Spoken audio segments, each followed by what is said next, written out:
사도행전 2장 2절에서 4절까지 함께 합독하시겠습니다. 사도행전 2장 2절에서 4절입니다. 시작. 호련히 하늘로부터 급하고 강한 바람 같은 소리가 있어 그들이 앉은 온 집에 가득하며 마치 불의 혀처럼 갈라지는 것들이 그들에게 보여 각 사람 위에 하나씩 임하여 있더니 그들이 다 성령의 충만함을 받고 성령님이 말하게 하심을 따라 다른 언어들로 말하기를 시작하니라. 아멘.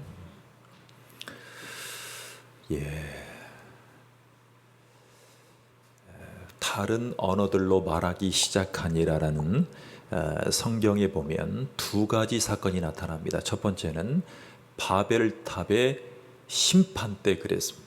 그리고 오늘 두 번째, 다른 언어들로 말하기를 시작하니라.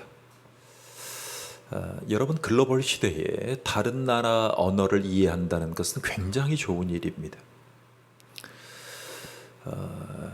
제가 수업을 들었던 풀러 신학교의 성교학 교수님은 마음으로 소통하는 다양한 문화에 대해서 강의를 해오셨습니다. 그래서 다른 나라, 다른 언어에 대해서 참여하고 공감하는 것은 굉장히 중요한 소통이 됩니다.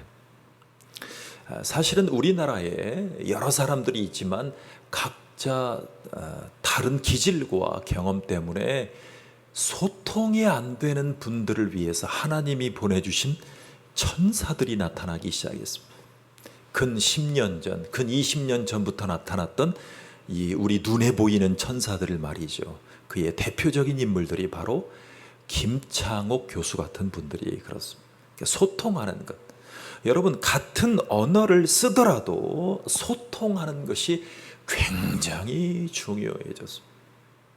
설사 전 국민을 공감 스토리로 엮은 김창옥 교수라 할지라도 항상 그도 고백하기를 나는 다른 사람들과 인간관계하기가 제일 어렵습니다. 이렇게 고백을 하고 있습니다. 여러분, 우리는 오늘 중요한 본문 앞에 서 있습니다.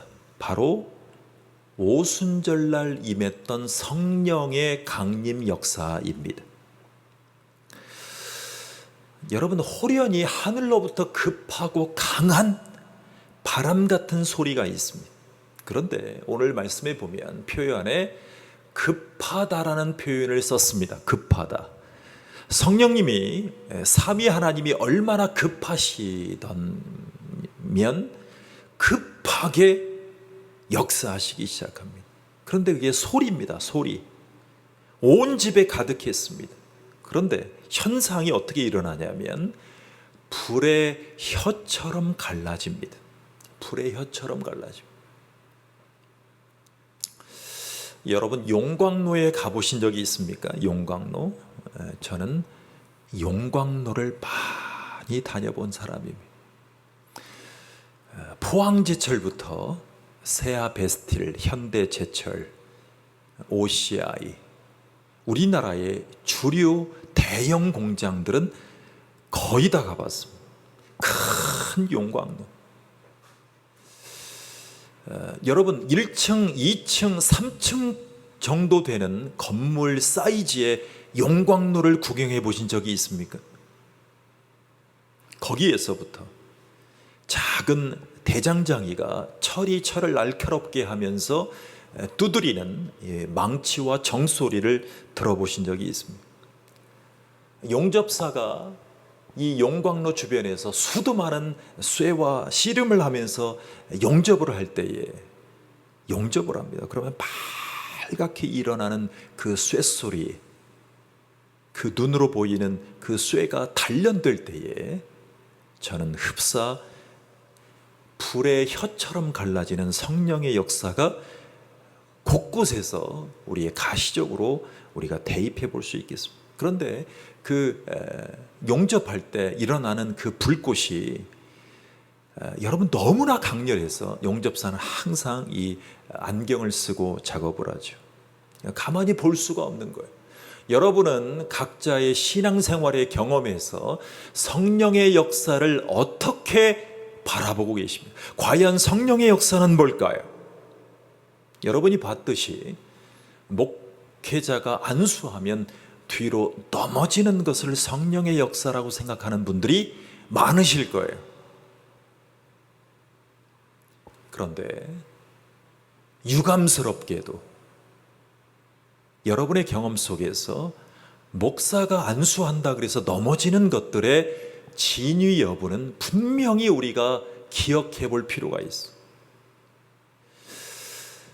여러분 안수했을 때 뒤로 넘어지고 입신을 한다라고 하는 그 부분에 있어서 우리는 분명하게 성경적으로 분별해 봐야 될 분명한 이유가 있습니다.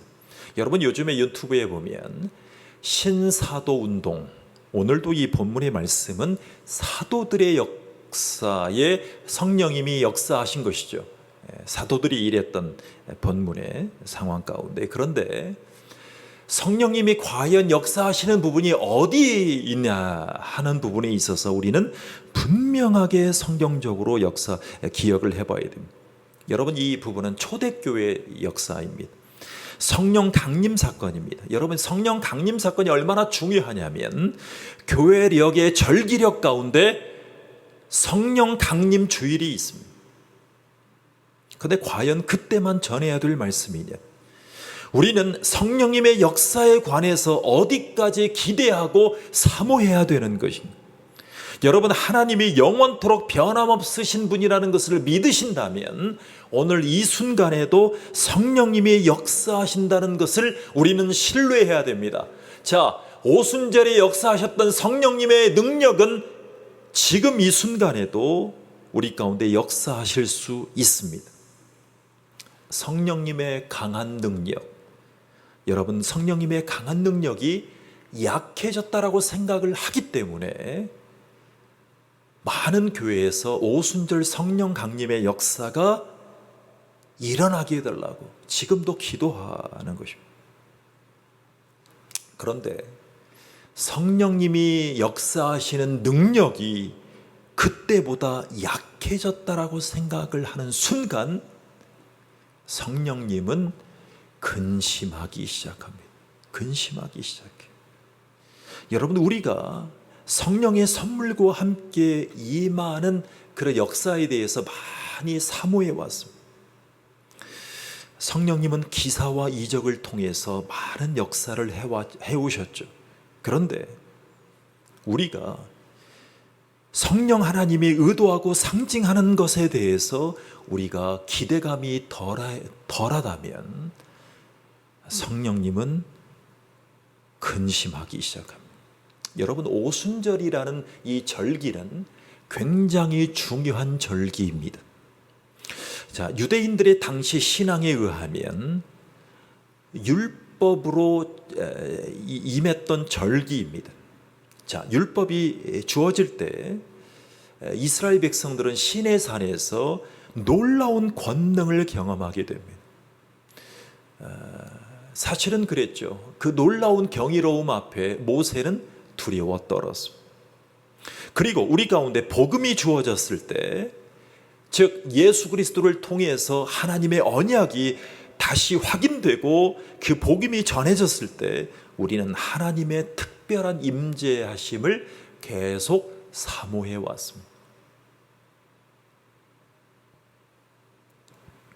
그렇기 때문에 성령의 권능은 지속적으로 우리 가운데 여러 가지 사건 속에서 우리 가운데 계속 전해져 왔습니다.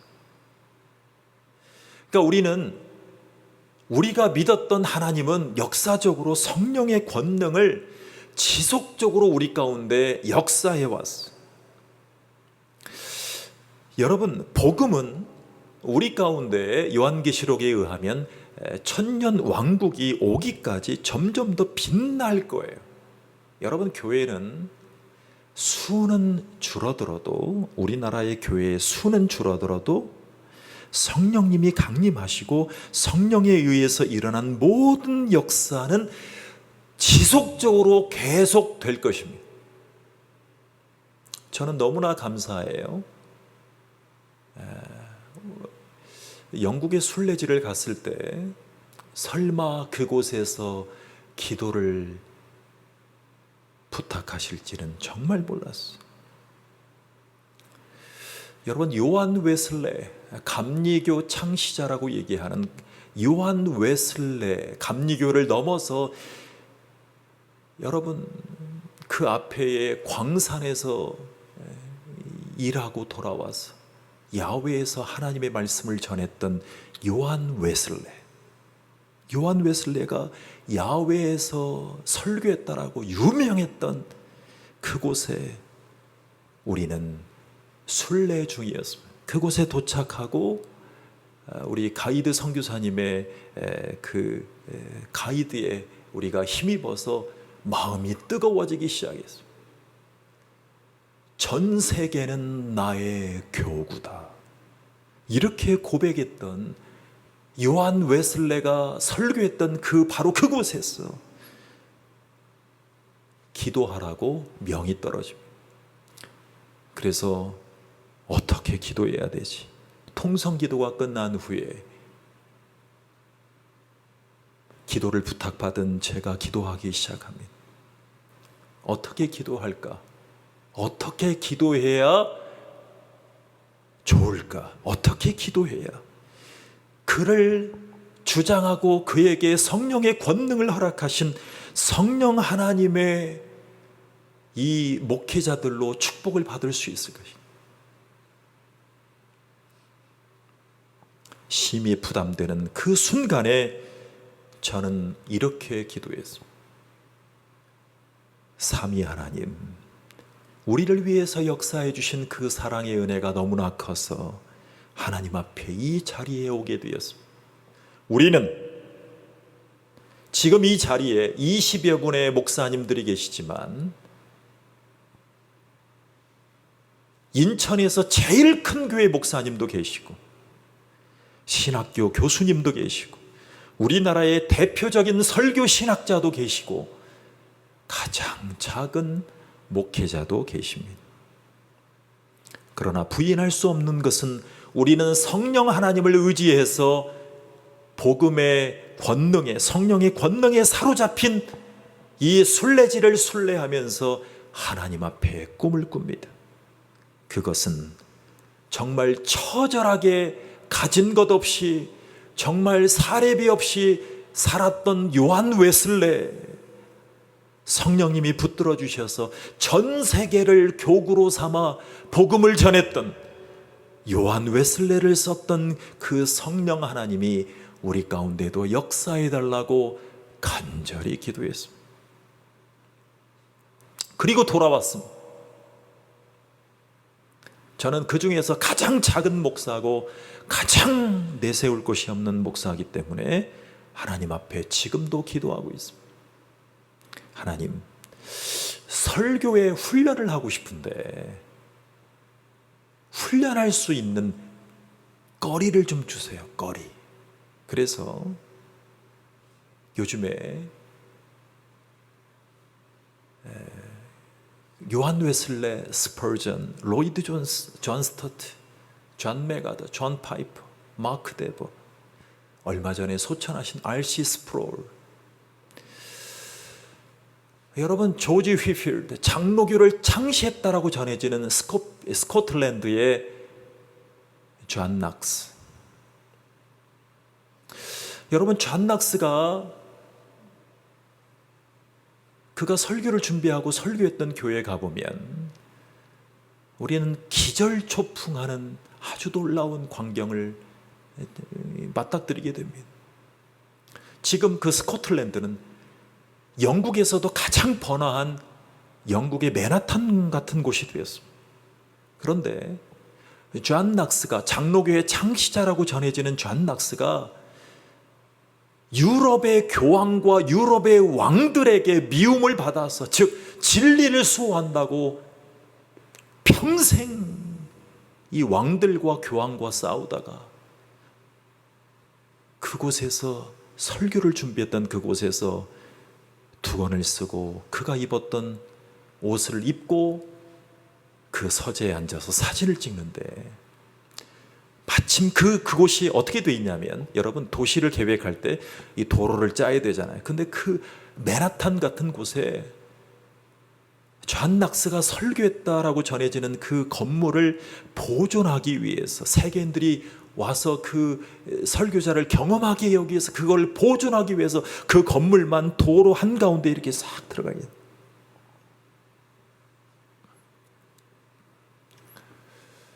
많은 목사님들은 그곳에서 존 낙스가 요한 웨슬레가 설교를 준비하고 설교했던 그 장면 속에서 오순절의 성령 강림을 사모하게 되었습니다.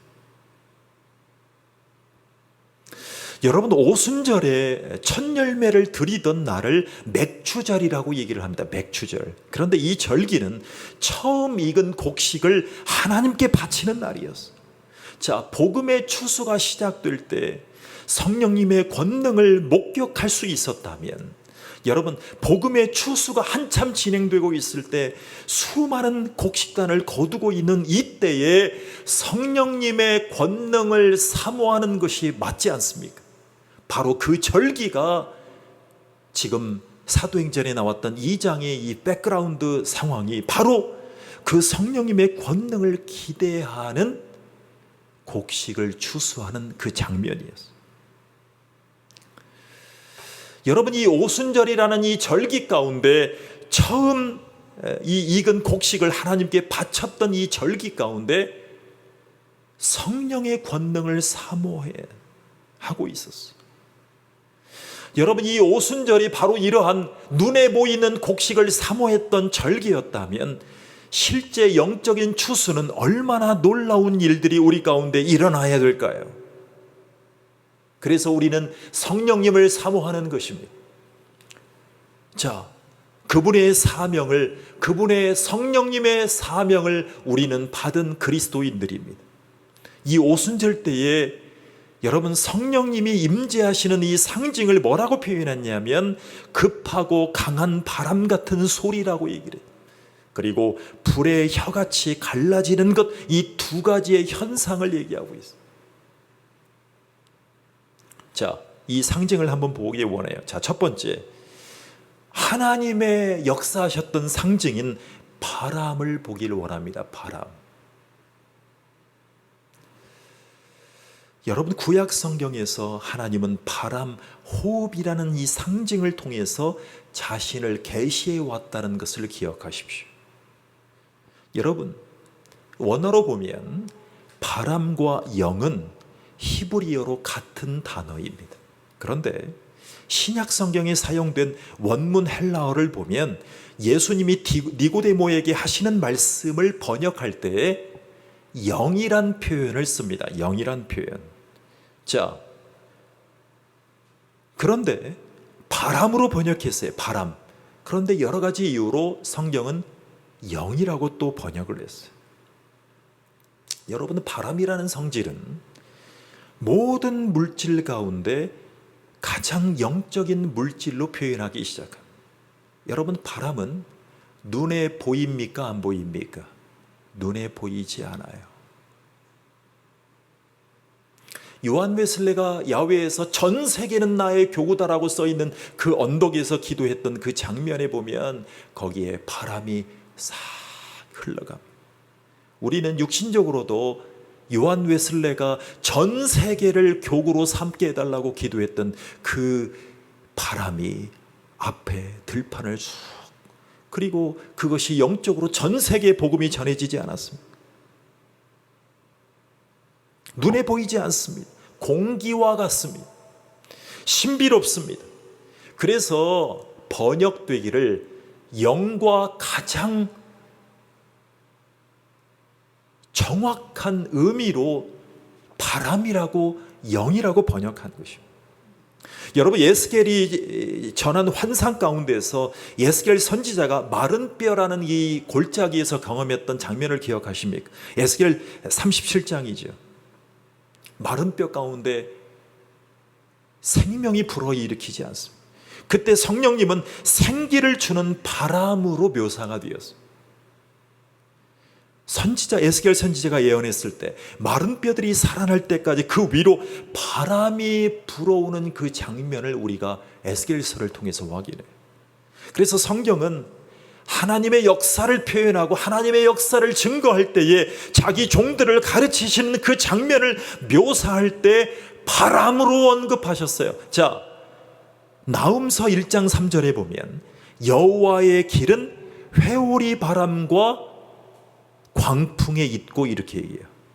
그러니까 여호와 하나님이 가시는 그 길에 회오리 바람과 광풍이 있어요. 자, 욥기 38장 1절에 보면 이렇게 나와 있어. 그때에 여호와께서 폭풍우 가운데서 욥에게 말씀하여 가로되 이렇게 표현했어요. 말씀하여 이르시되. 여러분, 오순절에 불어온 바람은 소리예요. 소리. 급하고 강한 바람과 같은 소리를 동반하고 있었어요. 여러분, 하나님의 영은 침묵으로 일하실 수 있어요. 그죠? 침묵 가운데, 우리 가운데 충분히 역사하실 수 있어요. 그런데 하나님이 구원하시는 영적인 액션을 보면, 활동을 보면 거의 소리를 사용해요. 소리. 여러분, 침묵이 주로 일어나는 그 집회에 가면 우리는 성령이 우리 내적으로 소리하시기를 사모하는 그런 기대감이 있어요.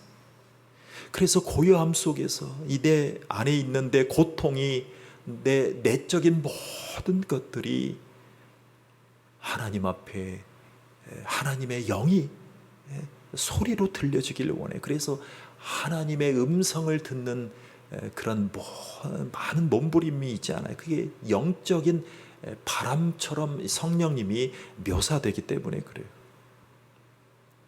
여러분, 성령님은 하나님 나라가 진행될 때에 침묵으로만 역사하지 않아요. 왜냐하면 로마서 10장에 보면 17절에 보면 믿음은 들음에서 나기 때문에 그래요. 여러분, 목회자나 복음 전도자가 소리를 전해야 돼. 성령님께 받은 소리를 목회자가 소리를 통해서 들려줘야 돼. 복음이 선포될 때 모든 열방과 민족에 전해질 때 급하고 강한 바람 같은 소리가 들리기 시작.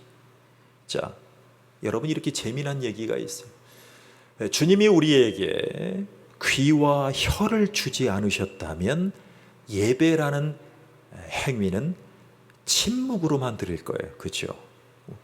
거기에 있는 청중 성도들, 여러분, 이 교인들은 다 베토벤처럼 살아야 돼. 귀와 눈이 멀어서 침묵으로만. 그런데 우리에게 귀가 있어요.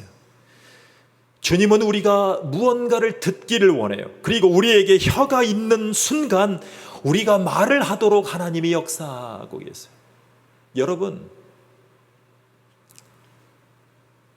우리는 들어야 돼요.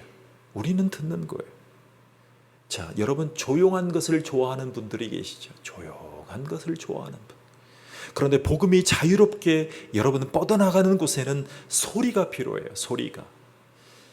여러분, 저는 하나님 앞에 그동안 기도해 오면서 30년가량을 이 소리 연구를 해왔어요. 소리 연구를. 제가 신학교에 들어가기 전부터 하나님 앞에 좋은 목소리를 달라고 열심히 기도했어요. 그리고 트레이닝을 했어요. 역량 있는 성악가, 성우, 아나운서, 유튜브, 이 팟캐스트, 블로그, 이 나타나는, 그리고 TV를 볼 때마다 최근에는 김창옥 교수를 제가 유심 있게 보지만 이전에 MC, 아나운서, 멋있는 영화배우, 그리고 좌다 많은 오프라 윈프리, 그리고 어른 아나운서부터 젊은 아나운서까지 저는 TV 볼 때마다 항상 유심 있게 쳐다보고 되새기고 재현해 보려고 노력을 했어요. 그랬더니 지금 어떤 일들이 일어나냐면 많은 목회자에게 영향을 끼치고 있어요. 신학교 교수님들이 저에게 자꾸 푸시를 하셔요. 목사님 더 훈련하십시오. 더 발성하십시오. 더 호흡하십시오. 더 하십시오. 어떤 분이 여쭤봐요. 목사님, 그 목소리는 언제 목소리예요? 목사님, 그 목소리는 태어날 때부터 그렇게 좋았어요? 물어보는 거예요. 그래서 우리나라의 대표적인 설교 신학자 교수님 앞에서 제가 더 크게 얘기했습니다. 아닙니다, 목사님. 저는 고등학교 때 심히 큰 열등감 때문에 훈련하기로 마음을 결단했습니다. 그리고 제가 성악과 교수님들에게 이 전공을 하려고 오디션도 봤지만 전공할 수가 없었습니다. 그렇지만 그분들의 수도 많은 선생님들의 코칭에 계속 훈련했습니다. 그리고 심한 열등감으로 고등학교 때 심한 열등감 때문에 기도하기 시작했습니다. 그때 트레이닝을 시작하는 순간 하나님 앞에 받은 목소리가 현재까지 유지되고 있습니다.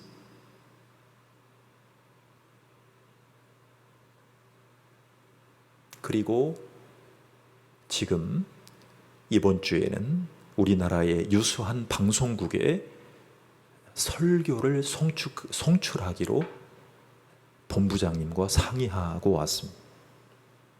하나님 앞에 기도합니다. 저는 저뿐만 아니라 많은 목회자들에게, 동역자들에게 설교를 언어별로, 글로벌로 많은 사람에게 전달할 수 있는 용기를 계속 불러일으키려고 노력합니다. 저도 했는데 당신이라고 못하겠습니까? 저보다 좋은 달란트를 가진 목사님들이라고 못하겠습니까? 그러면서 소리에 대해서 굉장히 관심을 하게 됩니다. 소리에 대해서. 여러분, 저는 성령님이 회중에게 어떤 일을 행하실지 관심을 갖기를 시작했습니다. 그리고 회중들을 깨우기 위해서 성령님을 경외심으로 바라보기를 시작해요.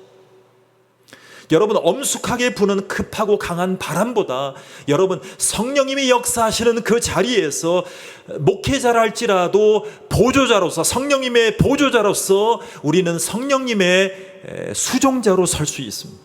그게 성령님의 역할을 우리가 수종들은 하나님의 자녀로 나아갈 수 있습니다. 여러분, 어떤 목회자들은 아예 이름 자체를 계명하는 분들이 있어요. 무슨 권능, 장권능, 김권능. 저는 성령님에 있어서만큼은 성령, 권능이란 표현을 이름에 안 넣었으면 좋겠어요. 왜냐하면 본인은 성령님에게 오는 소리로, 호련히 오는 소리로, 성령님의 권능으로 쓰임받고 싶은 간절한 마음으로 그렇게 이름을 계명했을지 몰라도 교만해지기 십상이에요. 여러분, 성령님은 성령님의 능력으로 역사하는 것이지 목회자가 성령님을 좌지우지할 수 있는 게 아니에요. 그래서 여러분들 유튜브를 볼 때 목회자가 성령을 조종하는 듯한 언변 멘트를 할 때 유튜브를 끄셔야 돼. TV를 끄셔야 돼.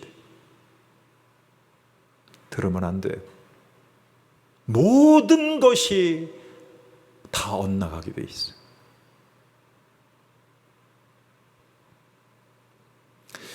여러분, 우리는 참 영이신 성령님이 이쪽 저쪽에서 오시는 것이 아니고 사람의 권세가 성령님을 조종하고 지시할 수도 없고 그분의 역사가 항상 위로부터 그리고 하나님 자신으로부터 임한다는 사실을 우리는 항상 인정하고 인지해야 됩니다. 그것이 바로 삼위 하나님의 역사예요. 여러분, 성령님의 역사는 하나님의 호흡하심이에요. 그리고 그분의 능력은 하나님이 직접 역사하시는데 권능으로 나타납니다. 자, 그래서 이 신비로운 바람이 위에서 내려오기 시작합니다. 그리고 제자들이 모여있는 실내로 들어가서 그곳을 가득 메우기 시작합니다. 여러분, 급하고 강한 그냥 눈에 보이는 바람 같은 거였다면 그들이 그렇게 느꼈겠습니까? 그 바람이 건물을 향해서 불어닥칠 때 실외에서부터 그들은 이상한 기운을 느끼기 시작합니다. 여러분, 그냥 허리케인 같은 바람으로 불고하다면 그 안에 사람들을 다치게 하고 말 것입니다. 여러분, 성지순례를 가보시면 이 마가의 다락방에 이 성령이 호련히 바람소리같이 임했던 이 장면이 라고 추정되는 그곳에 꼭 가게 됩니다. 제 기억으로 그 방은 그렇게 크지 않은 방이었어요. 근데 그 방에 꼭 가서 거기 있는 이스라엘의 선교사님이 꼭 얘기하는 겁니다. 성령의 바람, 성령의 역사, 호련히 바람과 같은 역사가 왔던 그 장면을 영적으로 떠올려 보십시오. 그리고 여러분의 목회지에서 재현되기를 소원하십시오. 그리고 성령님의 능력을 사모하고 목회지로 돌아가기 전에 성령님의 수종자로, 성령님의 보조자로, 성령님의 역사하시는 그 장면에 꼭 목회하기를 소원하십시오.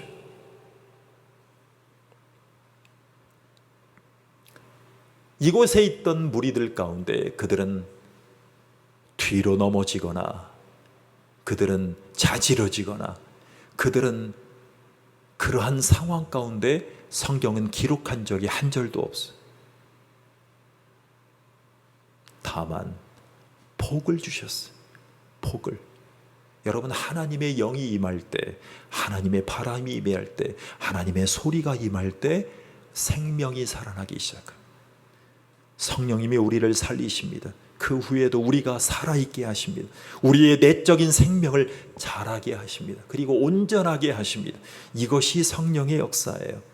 이것이 하나님이 2000년 후에 침례교가 대한민국에 들어올 때 캐나다의 선교사였던 페뉴기라는 선교사를 통해서 그 당시에 남한 땅이, 그 당시에는 북한 이후의 땅까지 선교를 했던 그 장면 가운데 하나님의 놀라운 성령의 역사를 일어나기 시작합니다. 여러분, 페뉴기를 통해서 어떤 역사가 일어났냐면 이것을 잘 알고 있었던 이 페뉴기 선교사가 성경을 대한민국어로 번역할 때 성령님이 우리 가운데 임할 때 이렇게 표현했어요. 사람의 코에 들어오는 호흡으로 성령님이 바람으로, 호흡으로 하나님이, 성령님이 들어오신다. 그래서 어떻게 설명을 했냐면, 어떻게 번역을 했냐면 성령님을 숨님이라고 표현했어요. 여러분, 공감되십니까? 여러분, 이것을 지금 신학자들이 이렇게 표현합니다. 숨님. 그것은 적절한 해석이었다. 적절한 적용이었다. 그렇습니다. 이 거룩한 호흡은 사람을 살릴 뿐만 아니라 활력을 주기 시작합니다. 성령님의 역사는 이거예요. 여러분, 우리가 이 급하고 강한 바람 같은 이 성령님을 사모하면 어떤 일들이 벌어질까요? 여러분, 하나님의 영을 무시하고 그분의 존재 자체도 믿지 않는다면 충만한 능력으로 역사하실까요? 그분의 능력이 무엇인지 우리가 알 수 있을까요? 여러분, 오순절에 이때 일어났던 두 번째 상징이었던 불입니다. 불. 자, 불. 여러분, 불. 여러분, 불을 느낄 때 우리는 여러 가지 이미지가 있는데 불은 신성입니다. 신성을 상징하는 대표적인 것. 그래서 이교도들과 이단들의 신당에 가보면 꼭 꼭 나타나는 것이 뭐냐면 불입니다. 불. 여러분 로마 제국을 보세요. 그리스 아테논 파르테논 신전을 보세요. 뭐가 있어요 옆에? 불을 항상 놔둬요. 여러분 아브라함 때에 보면 창세기 15장에 보면 타는 횃불 언약을 주실 때, 그리고 모세 때 보면 타는 떨기나무, 이때 신성을 우리 가운데 보여줍니다. 자, 솔로몬이라는 유명한 왕이 우리 가운데 거룩하고 아름다운 성전을 하나님 앞에 지음을 받고 올려드렸을 때 하나님이 그 성전의 임재하심을 보여줍니다. 그때 하늘에서 희생제물 위에 뭐가 내려옵니까? 불이 내려옵니다. 그리고 봉헌이 이루어집니다. 그래서 히브리서 12장 9절에 보면 이렇게 나와요. 우리 하나님은 소멸하는 분이심이니라. 여러분 여기에서 얘기하는 불은 성령님을 상징합니다. 여러분 성령님을 사모하고 사랑하신다면 오늘 본문에 나왔던 각 사람의 머리에 앉았던 불의 혀, 그리고 선택받았던 각 사람의 마음과 영혼을 하나님이 찾아오실 때 이 징조가 우리 가운데 영적으로도 재현될 것입니다. 불은 태우기 위해서 온 것이 아닙니다. 여러분 불의 혀는 상하게 하기 위해서 온 것이 아닙니다. 주님이 찾아오기로 예비하신 사람들에게 가까이 성령님이 오실 때는 우리는 두려워할 것이 없습니다. 왜냐하면 우리는 하나님을 경험하는 순간이 되기 때문에 그래요. 여러분 불이 닿는 것 같지만 타지 않습니다. 생명이 보존돼요. 그러니까 하나님과의 교제를 위해서 오시는 이 성령님을 통해서 예비된 자들에게만 허락되는 특권, 이것이 바로 성령의 역사예요. 그러니까 성령님이 제자들 가운데 어떻게 말씀하시는가를 우리는 알게 돼요. 자, 요한복음 16장 13절에 보면 그가 너희를 모든 진리 가운데로 인도하시니, 따라서 합니다. 그가 너희를 모든 진리 가운데로 인도하시리니. 자, 성령님이 여러분 가운데 하시는 역사는 어디 가운데로 인도하신다고요? 진리 가운데로. 여러분 성령이 역사하실 때 이제 제자들은 정말 철딱선이 없었죠. 정말 예수님이 살아생전에 같이 다녔음에도 정말 철딱서니가 없었어요. 청탁하기를 좋아하고 자리 앉기를 좋아하고 긍휼이 필요한 영혼들을 게려서 예수님 앞에 선별해서 데려가고, 이 제자들은 예수님과 함께 다닐 때는 일명 정치인이었어요. 정치인이었어요. 선별해서 데리고 갔어요. 그리고 자리를 탐했어요.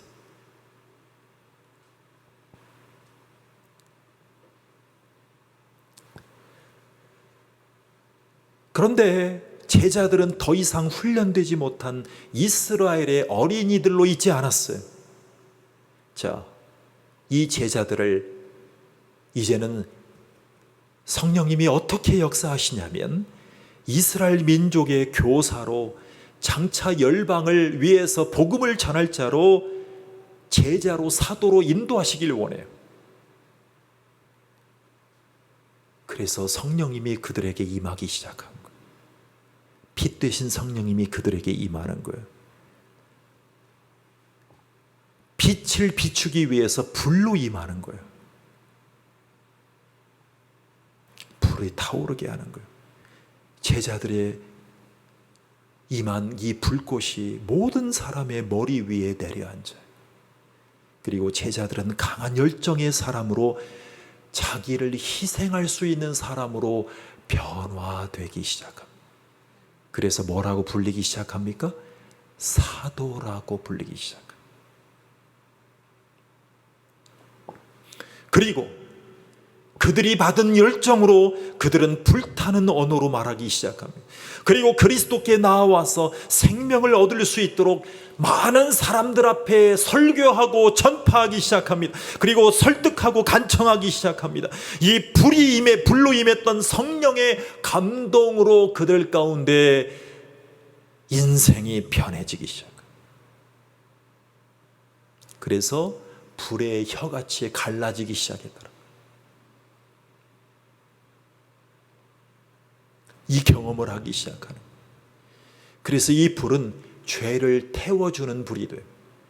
그리고 우리 가운데 오는 이 거룩한 불은요, 우리는 지금 제사를 드리지 않지만 번제물로 하나님 앞에 내 자신을 다 태워서 하나님 앞에 올려드리는 거예요.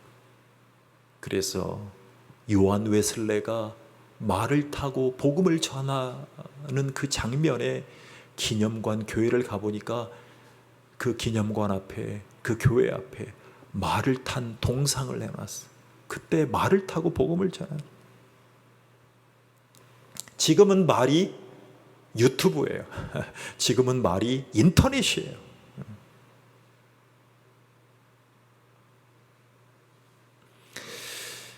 여러분은 성령님을 사모하십니까? 여러분, 오순절에 임한 성령님은 분명합니다. 그 은혜가 꽃의 혀 모양으로 내려앉았다라고요. 여러분, 꽃을 보면 어떻게 되어 있어요? 햇빛이 빛이 강렬하게 내리치면 그 꽃이 활짝 펴지잖아요. 그게 불의 혀같이 갈라지는 그 장면을 하나님이 일반적인 은총으로 우리 가운데 주시는 거예요. 용접사들의 용접을 보고 쇠를 보고 우리는 바람 소리를 들어도 하나님, 오순절에 곡식을 추수해서 하나님 앞에 올려드렸던 그 가장 값어치 있던 그 절기에 성령님이 우리 가운데 역사하셨던 그 역사가 우리 가운데 꼭 있기를 사모하십시오. 그러면 성령님이 여러분을 그리스도 안에서 강렬한 하나님의 성령의 역사로 동참시킬 것입니다. 우리 같이 기도하겠습니다. 하나님 감사합니다. 우리 가운데 역사해 주셔서 너무나 고맙습니다. 세련된 설교를 듣고 교훈적인 설교를 듣는다 해도 성령의 능력이 강한 바람과 같이 불의 혀같이 우리 가운데 역사되기를 원합니다. 현상으로 나타나든 현상으로 나타나지 않든 성령님은 제자들을 위해서 진정으로 제자로 사용하기 위해서 그들 가운데 성령으로 능력으로 역사하셨던 그 하나님의 충만하심, 성령의 역사가 우리의 공동체에도, 우리의 설교 가운데도, 우리의 가정 가운데도 나타나기를 원합니다. 우리를 도와주시옵소서. 우리를 축복해 주시옵소서. 성령이 우리를 가르치시고 우리를 인도하시는 그 역사 가운데 우리 자신을 내어드리고 우리의 가장 값진 것을 첫 곡식단을 드렸던 이스라엘 민족들처럼 하나님 앞에 정성껏 드리기에 힘쓰고 은혜를 사모하고 성령의 역사를 주장하는 하나님의 사람으로 축복해 주시옵소서. 예수님의 이름으로 기도하옵나이다. 아멘.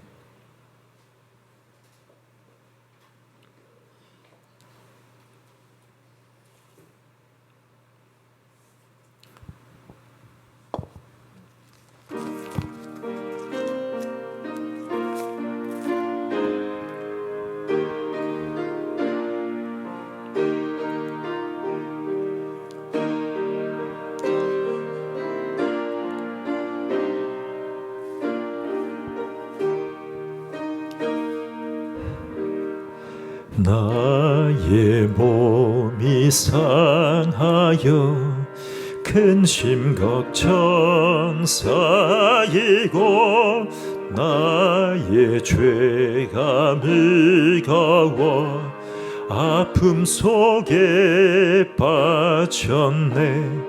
못 박히신 그곳으로 나의 죄를 씻으소서. 못 박히신 그곳으로 나의 병을 고치소서. 연약한 내 영혼이 어려움에 서야여 깊은 곳에 빠져서 헤어날 줄 모르네. 가시관을 쓰신 주님, 나의 영을 깨우소서. 가시관을 쓰신 주님, 나를 구원하옵소서. 괴로움의 골짜기 헤매이던 이 내 몸, 갈 길 몰라 들려오는 주음성 음성. 너의 병을 고쳐주마. 주님 말씀 가시옵네. 나를 구원하신다고 주님 말씀 가시옵네. 아멘. 하나님이 드린 예물 속에 복음의 빚진 자로 한 영혼을 일으키기 위해서 교회와 목회자의 성장, 그리고 성도들의 견인을 위해서 성령님의 강한 역사와 권능을 위해서 사모하는 심정으로 하나님 앞에 드립니다. 이 드린 예물 속에 믿음이 자라게 하시고 하나님 앞에 더 드리고도 남는 인생으로, 축복된 인생으로 인도해 주시옵소서. 그리고 하나님 앞에 영육 간에 강건하고 영육 간에 주님을 신뢰하는 백성 되기 위해서 기도하고 드리기에 힘쓰는 자원하는 심령을 허락해 주시옵소서. 예수님의 이름으로 기도하옵나이다. 아멘.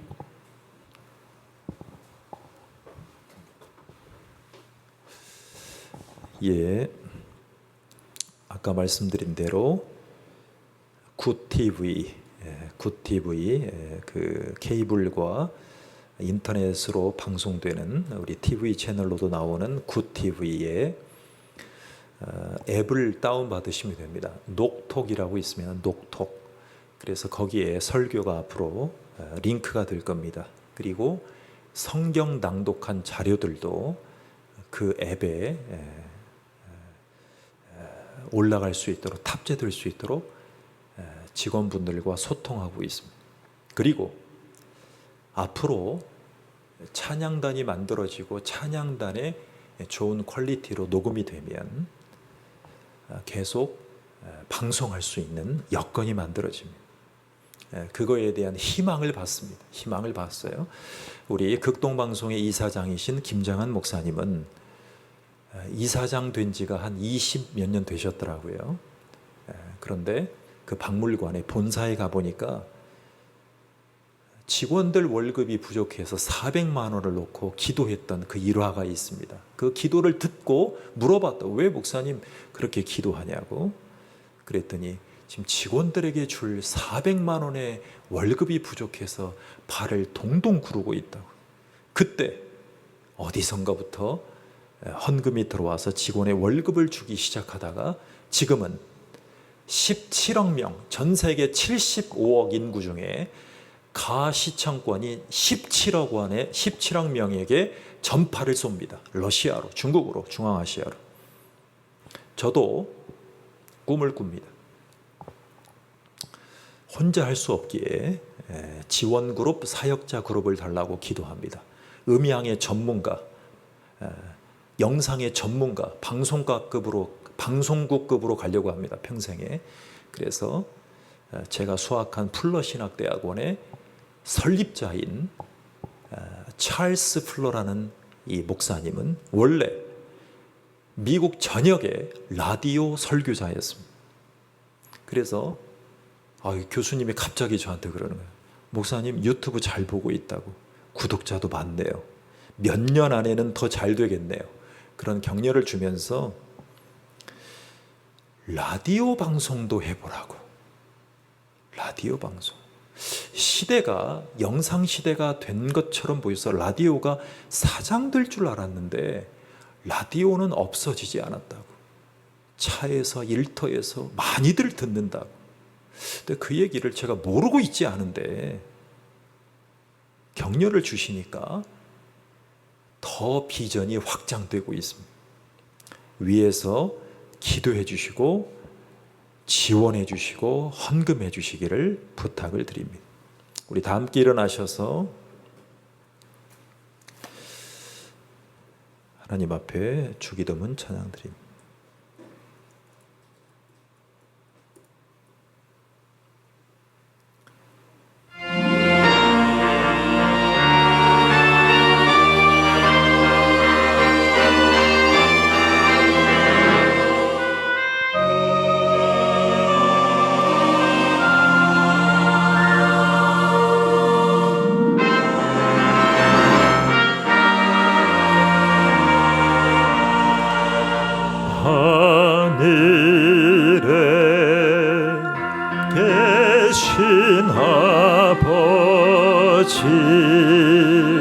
이름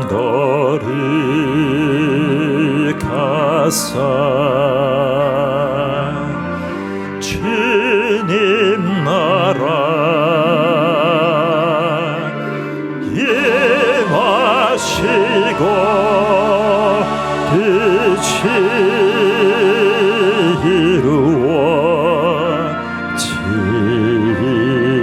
이루어지다. 일용할 양식 주시고 우리들의 큰 죄 다 용서하옵시며 또 시험에 들게 마시고 악에서 구원하소서. 대개 주의 나라 주의 권세 주의 영광 영원히